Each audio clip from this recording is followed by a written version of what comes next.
APUSH students, let's cover everything you need for Period 1.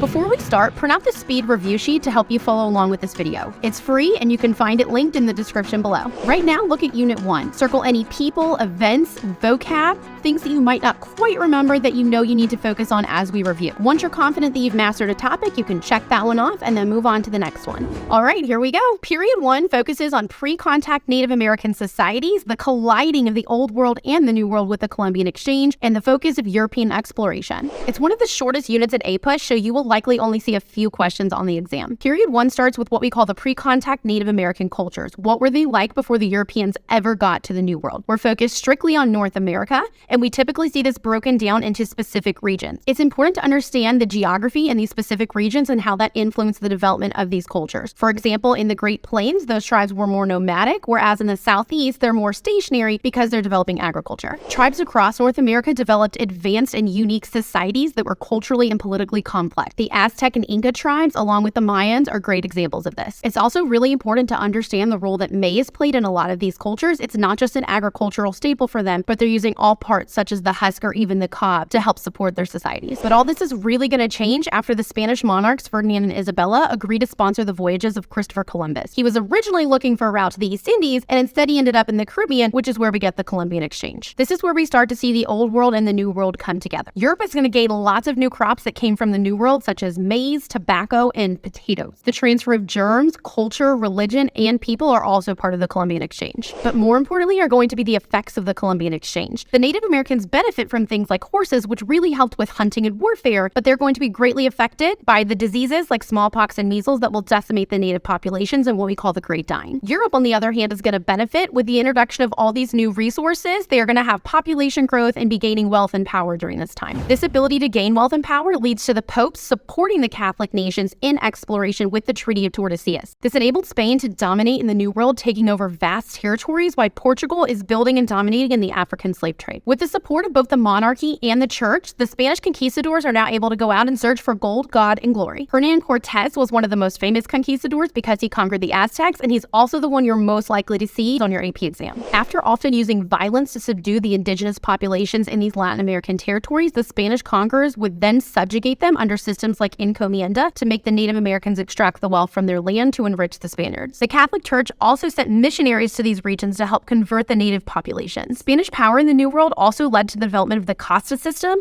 where we see a racial hierarchy develop because we're starting to see a mix of the races. As we start to see the introduction of African slaves to these Spanish regions, we'll see the development of the asiento system, where Africans were subjugated as well. This poor treatment of Native Americans by the Spanish will lead to the Valladolid debates in Spain. The stars of these debates are Las Casas and Sepulveda, who argue over how the natives should actually be treated by the Spanish in the New World. As a Dominican friar who had been to the New World and was a missionary, Las Casas supported better treatment of the natives. He wanted to convert them to Catholicism, but he thought that they were complex, intelligent people that just needed to be taught the proper way to do things. Sepulveda also thought the natives should be converted to Catholicism, but he supported the encomienda system because he felt that the natives were barbaric and unintelligent and incapable of learning. While there were many debates as to how the Spanish should treat the natives, these two specifically are the ones frequently referenced on the AP exam. So come exam day, what questions should you be prepared to answer? For Period 1 questions, you'll probably see something about causes of exploration. Why are the Spanish out here doing this? You'll also see questions about effects of the Columbian Exchange. We could also see comparison questions for Period 1, specifically comparing the various Native American regions or comparing the debates of Las Casas and Sepulveda when it came to treatment of the natives. Check out the APUSH Ultimate Review Packet for more help. We've got timelines, study guides, and essay practice.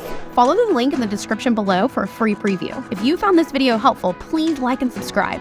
And thanks for watching.